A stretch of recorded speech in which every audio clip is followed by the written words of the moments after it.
시편 51편 17절 말씀입니다. 같이 한 목소리로 합독합니다. 시작. 하나님께서 구하시는 제사는 상한 심령이라. 하나님이여 상하고 통회하는 마음을 주께서 멸시하지 아니하시리이다. 아멘. 우리 살아계신 하나님의 은혜와 사랑이 언제나 우리의 영을 밝은 곳으로 인도하시라고 믿습니다. 아멘. 우리는 예수 그리스도의 형상을 닮은 자들입니다. 그래서 예수님의 사랑, 예수님의 믿음, 예수님의 용서하심, 예수님의 능력, 이 모든 것들을 우리가 바라보고 나아가야 합니다. 그 바라봄은 우리가 교회 구성원으로서 서 있다는 충분한 증거가 되죠. 교회의 머리는 예수 그리스도입니다. 그러므로 교회 구성원으로 있는 여러분과 저는 반드시 예수 그리스도의 모습과 연결되어 있습니다. 예수님은 교회의 머리시고 우리는 지체이기 때문에 그렇습니다. 우리가 교회의 머리 되신 예수님과 연결되어 있으니 우리 역시 예수님의 모습으로 나아가야 한다 하는 것입니다. 우리 같이 이렇게 인사하십시다. 우리는 예수님을 닮아갑니다. 시작. 우리는 예수님을 닮아갑니다. 아멘. 그렇게 예수님의 모습으로 닮아가는데 중요한 요소가 있습니다. 바로 회개라는 것입니다. 예수님을 아는 순간, 예수님을 나의 주로 고백하는 순간 첫 번째로 튀어나오는 것이 무엇이냐면 회개입니다. 회개. 내 삶의 모든 영역에서 또 예수 그리스도를 내가 구주로 고백하고 예수 그리스도를 나의 주님으로 고백하고 살아가는 모든 순간순간마다 이 회개는 항상 같이 따라다닙니다. 여러분, 우리는 얼마나 많이 회개의 삶을 살아가고 있습니까? 나는 혹시 믿음의 교만은 없지 않습니까? 자세히 한번 우리 자신을 들여다보면서 몸 구석구석 회개할 것들이 있다면 드러내놓고 우리가 회개해야 하는 그러한 믿음의 생활, 신앙생활에 되어야 될 줄로 믿습니다. 사랑하는 여러분, 우리는 분명히 예수 그리스도를 통해서 죄사함 받은 자들입니다. 이제는 하나님의 자녀가 되었어요. 분명 하나님의 자녀입니다. 완벽하고 거역할 수 없고 되돌릴 수 없는 분명한 하나님의 자녀입니다. 그러나 한 번 회개했다고, 그래서 하나님의 자녀가 되었다고 그냥 아무렇게나 막 살라고 하는 것은 분명 아니죠. 우리는 의롭다 함을 칭한 자들이에요. 예수 그리스도를 주님으로 고백하면서부터 고백하는 순간 하나님께서 너는 의로운 사람이야 라는 그런 칭함을 받은 자지 우리가 행위로 의로움을 받은 자들이 아니라는 거예요. 그 말은 무슨 얘기예요? 우리의 행위는 여전히 죄 가운데 있다는 얘기입니다. 그래서 우리 죄가 생각날 때 지체 없이 회개해야 됩니다. 하나님께서 우리에게 주신 것이 있어요. 아주 고귀한 것입니다.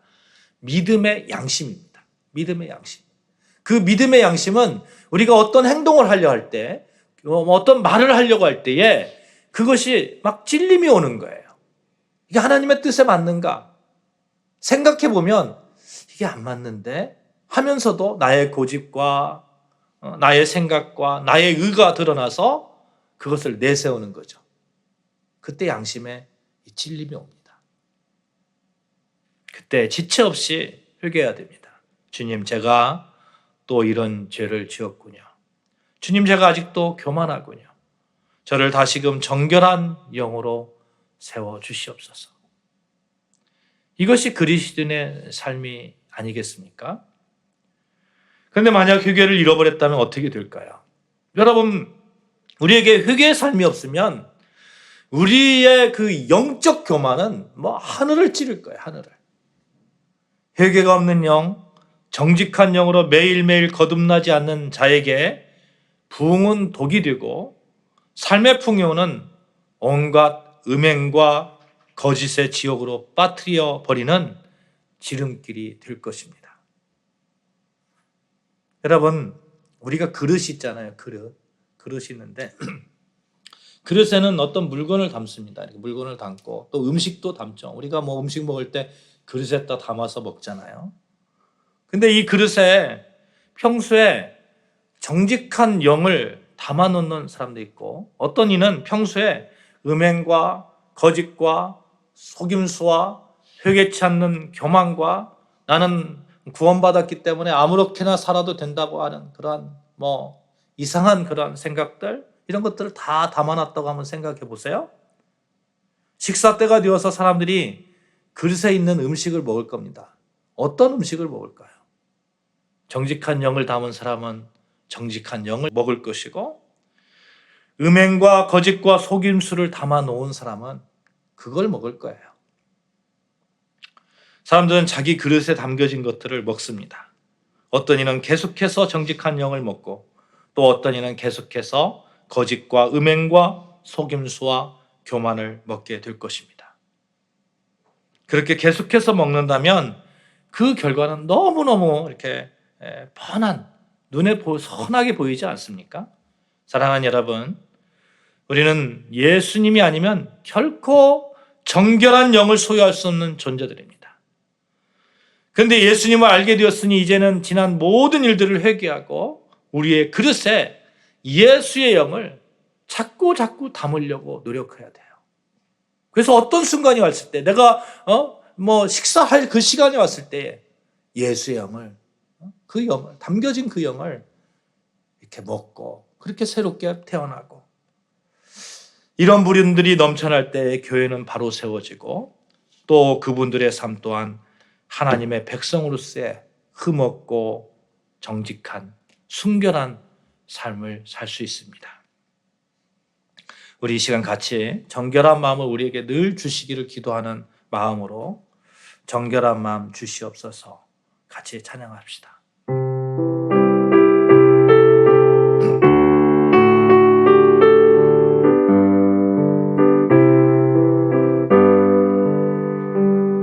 정결한 마음 주시옵소서. 오 주님, 정직한 영을 새롭게 하소서.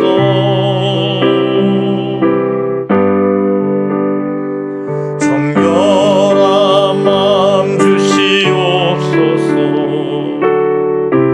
오 주님, 정직한 영을 새롭게 하소서. 나를 주님 앞에서 멀리 하지 마시고 주의 성령을 거두지 마옵소서.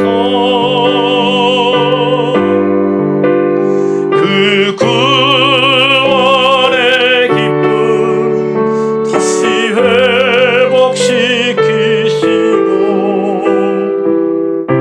변치 않는 마음 내 안에 주소서.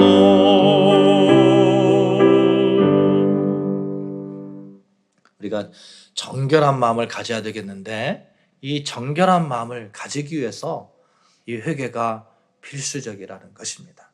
반드시 우리는 우리 삶 전 영역을 통해서 이 회개를 부끄러움 없이 이렇게 가져가야 돼요. 오늘 본문은 신구약을 통틀어서 죄 회개에 대해서 가장 우리에게 잘 알려진 말씀이죠. 다윗은 비록 죄를 지었지만 하나님께 회개의 몸부림으로 오늘 본문에 시를 지었습니다. 이 시를 지은 배경이 있어요. 그 위에 보시면 오늘 시편 51편 위쪽에 다윗이 밧세바와 동침한 후 선지자 나단이 그에게 왔을 때 이렇게 적혀 있죠. 다윗이 그 전쟁을 통해서 어느 정도 자신의 왕국을 이렇게 안정시켰을 때입니다. 그러니까 자기가 직접 전쟁터에 나가가지고 이럴 필요가 전혀 없을 때였었어요. 한가하게 이제 왕궁의 옥상을 거닐고 있습니다. 그런데 그때 한 여인이 눈에 들어옵니다.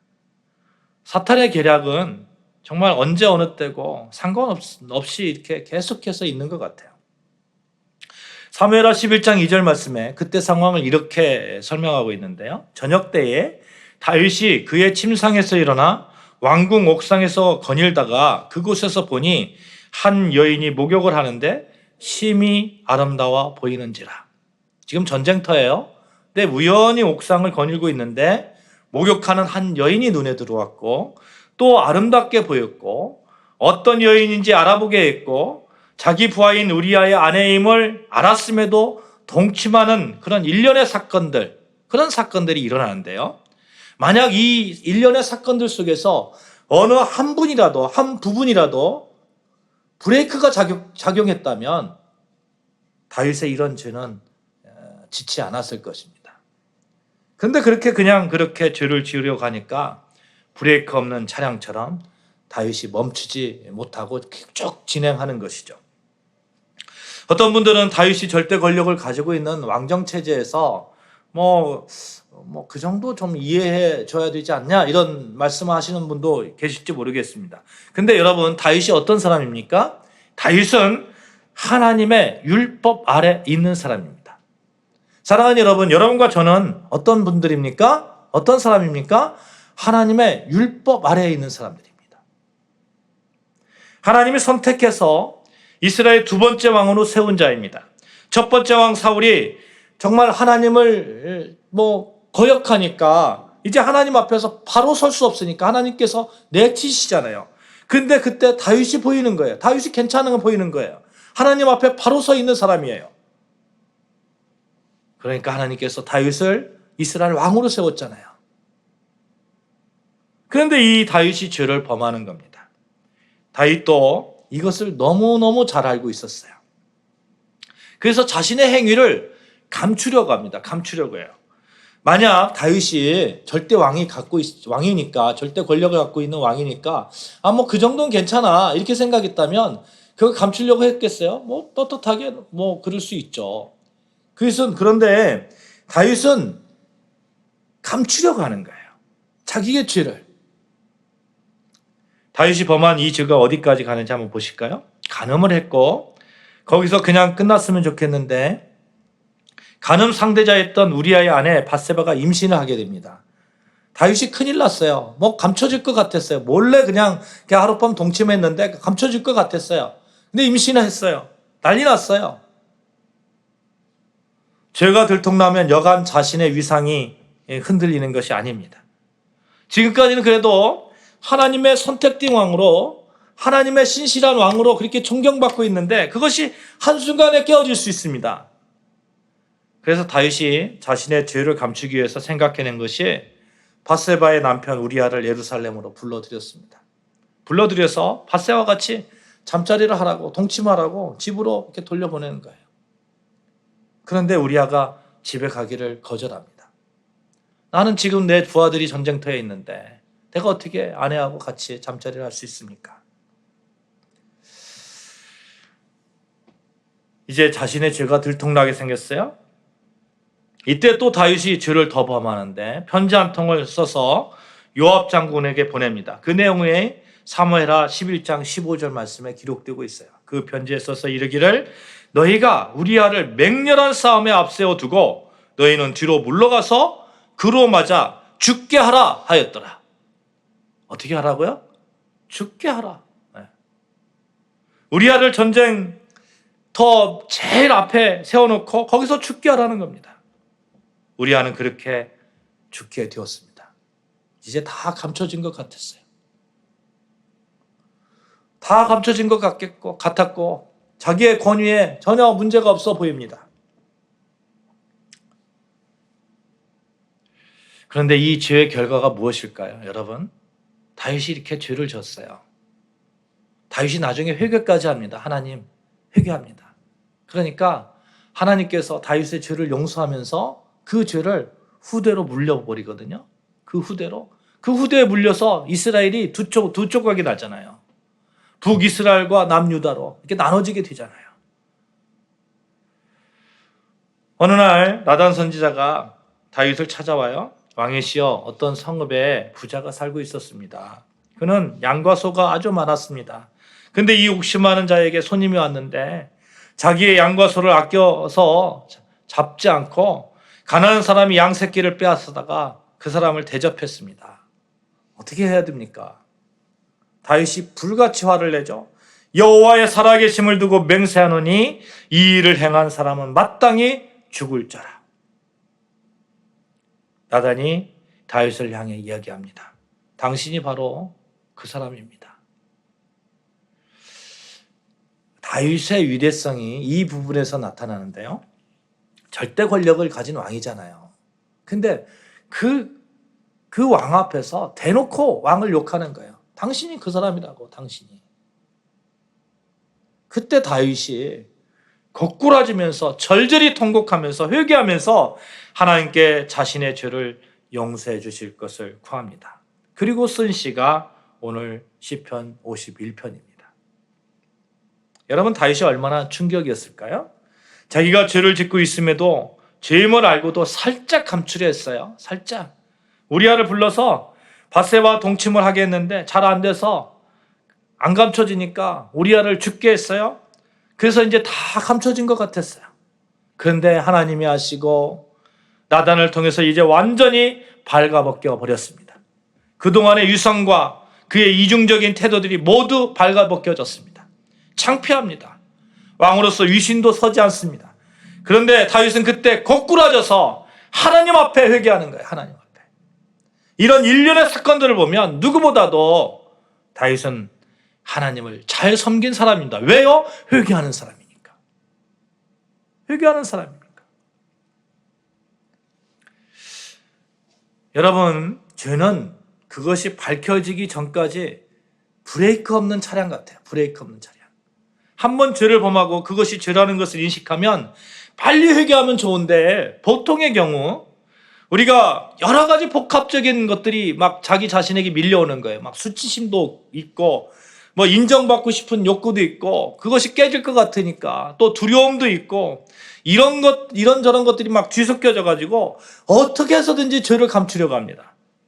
그래서 죄를 감추려 또 다른 죄를 짓게 되는 경우를 허다하게 보게 되죠. 도둑질하다가 들키면 어떻게 합니까? 들키면 강도가 되는 거예요. 이것이 죄의 실상입니다. 그래서 우리는 예수님을 통해서 죄사함 받은 자임을 늘 고백하며 기억해야 되며 늘 이 죄성에 대해서, 죄에 대해서 민감하게 생각해야 됩니다. 죄라고 생각되는 순간 회개하는 거예요. 더 이상 가지 말아야 됩니다. 스톱. 여러분, 우리는 늘 죄사함 받은 자이지 여전히 죄 가운데 충분히 거하고 있는 자임을 인정해야 한다는 것입니다. 그리고 매일매일 자신이 죄인임을 알고 예수님을 붙들어야 됩니다. 예수님의 제자였던 베드로가 누가복음 5장에서 예수님을 만날 때 한 고백이 있죠. 예수님의 말씀에 순종해서 깊은 데로 가서 배를 깊은 데로 가가지고 이렇게 고기를 낚는데 너무 많이 이렇게 잡혀진 거예요. 그러니까 예수님께 와가지고 이렇게 얘기하잖아요. 주여, 나를 떠나소서, 나는 죄인이로소이다. 여러분, 한결같이 경건한 사람들은, 믿음의 선조들은, 믿음을 잘 지킨 사람들은 이 회개의 고백이 있는 거예요. 바울이 자신을 뭐라고 합니까? 자신을 나는 죄인 중에 교수다. 나는 죄인 중에 교수다. 죄를 많이 지었으나 적게 지었느냐, 이런 문제가 아니라 내가 죄인이라는 것을 깨닫는 것입니다. 깨닫는 것. 그리고 회개하는 거예요. 시편 51편은 다윗이 자신이 얼마나 큰 죄인인지를 인정하면서 이제 도리어 자신의 죄를 세상에 까발려서 폭로하면서 용서를 구하는 시입니다. 다윗은 이렇게 자신이 죄인임을 인정하며 회개하는 마음을 상한 심령이라고 표현하고 있어요. 17절 말씀 우리 같이 다시 봉독하도록 하겠습니다. 같이 봉독합니다. 시작. 하나님께서 구하시는 제사는 상한 심령이라. 하나님이여, 상하고 통회하는 마음을 주께서 멸시하지 아니하시리이다. 이 말씀은 쉬운 성경에 이렇게 적고 있어요. 하나님께서 바라시는 제사는 깨어진 마음입니다. 오 하나님, 상처난 마음, 가슴과 죄를 뉘우쳐 주님께 고백하는 마음을 주는 경멸하지 않으실 것입니다. 원어적으로 보면 이 상함이란 말은 터진 곳이라는 의미예요. 터진 곳. 상한 심령이 무엇입니까?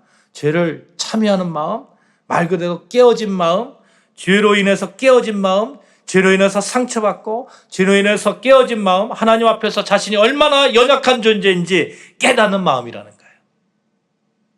그래서 하나님의 은혜와 말씀을 사모할 수밖에 없고, 하나님 앞에 자신을 돌아보면서 자신의 죄와 허물과 부족함을 고백할 수밖에 없고, 긍휼과 자비를 구하는 그런 마음이라는 거예요. 상한 마음은 자신을 하나님 앞에 거울처럼 보였을 때 깨지고 상처받은 마음입니다. 그래서 눈물로 자신의 그 죄를 가지고 내어놓고 자신이 죄인이라는 것을 고백하는 것이죠. 그런 마음입니다. 그렇게 죄인임을 깨닫는 순간 여러분 한없이 겸손해질 수밖에 없습니다. 하나님만을 의지할 수밖에 없고 하나님을 붙듭니다. 여러분 왜 자기 목소리를 크게 낼까요? 자기 목소리를 왜 크게 낼까요? 그것이 옳다고 생각하는 것이기 때문에 크게 냅니다. 자기만 옳다는 거예요. 자기만. 한없이 교만할 수밖에 없어요. 근데 자기의 죄성을 아는 순간 하나님, 나도 부족한 부분이 있을 수 있겠군요. 잠시 저의 생각을 잠시 더 생각해 보겠습니다. 그렇게 기도하면서 교회의 유익을 위해서 생각하는 것이죠. 사랑하는 여러분, 하나님을 향한 상한 마음, 즉 진정한 회개는 하나님께로부터 도망가는 것이 아니라 하나님의 품으로 파고드는 그런 마음입니다. 다윗도 죄를 짓고 나서 죄가 막 까발려지니까 하나님한테 도망갔어요? 아닙니다. 하나님한테 어떻게 했어요? 더 가까이 가는 거예요. 더 가까이 가는 겁니다. 시편 51편 1절 2절 제가 봉독해 드리겠어요. 하나님이여, 주의 인자를 따라 내게 은혜를 베푸시며 주의 많은 긍휼을 따라 내 죄악을 지워주소서. 나의 죄악을 말갛게 씻으시며 나의 죄를 깨끗이 제하소서. 하나님께 더 앞에 나가서 하나님 앞에 엎드리면서 나의 죄를 씻어주시옵소서. 어떻게 보면 뻔뻔한 것 같아요. 그러나 다윗의 위대성이 여기 있는 거예요. 하나님한테 선택받은 자의 모습이 여기 있는 거예요. 죄라고 느껴지는 순간, 죄라고 밝혀지는 순간 하나님 앞에 엎드리는 거예요. 주님, 나의 죄를 깨끗이 씻어주시옵소서. 10절 말씀에 보면 하나님이여, 내 속에 정한 마음을 창조하시고 내 안에 정직한 영을 새롭게 하옵소서. 상한 마음은 하나님 앞에 나아가게 하는 마음입니다. 여러분, 사실 죄를 짓고 나면 두 가지 반응이 있을 것 같아요. 아담과 하와가 죄를 짓고 나서 어떻게 했습니까? 하나님 앞에 하나님께서 하나님 앞에 막 나아갔습니까? 죄를 짓고 나서 아담과 하와는요, 죄를 짓고 나서 하나님의 낯을 피해서 숨었습니다. 도망갔어요. 하나님께로부터 멀리 도망갔습니다. 그런데 어떤 사람은요, 죄를 짓고 나면 엎드리면서 하나님 나 붙들어 주세요. 내 영을 새롭게 하여 주시옵소서. 나를 정말 용서하여 주시옵소서. 내가 바르게 설 수 있도록 도와주시옵소서. 그런 사람이 있다는 거예요. 두 가지 반응이에요. 여러분, 이 세상의 모든 사람은 죄를 짓게 돼 있어요. 근데 그 죄를 짓고 난 다음에 반응은 딱 두 가지로 나눕니다. 하나님 앞에서 떠나가는 사람, 아니면 하나님 앞에 달려가는 사람. 예수를 만나 자신이 죄인임을 인정하는 사람들은 분명하게 다르게 행동해야 됩니다. 하나님, 나를 구원하여 주시옵소서. 하나님 앞에 나아가야 됩니다. 겸손하게 하나님께 죄인의 모습을 드러내야 됩니다. 그래서 하나님께서는 당신 앞에 죄를 지은 자가 하나님 앞에 상한 마음으로 오시는 것을 마다하지 않으시고 오히려 원하시는 거예요. 하나님을 의지하게 되고 하나님의 품성에 가까이 다가오게 하는 그런 힘이 이 회개에 있는 거예요.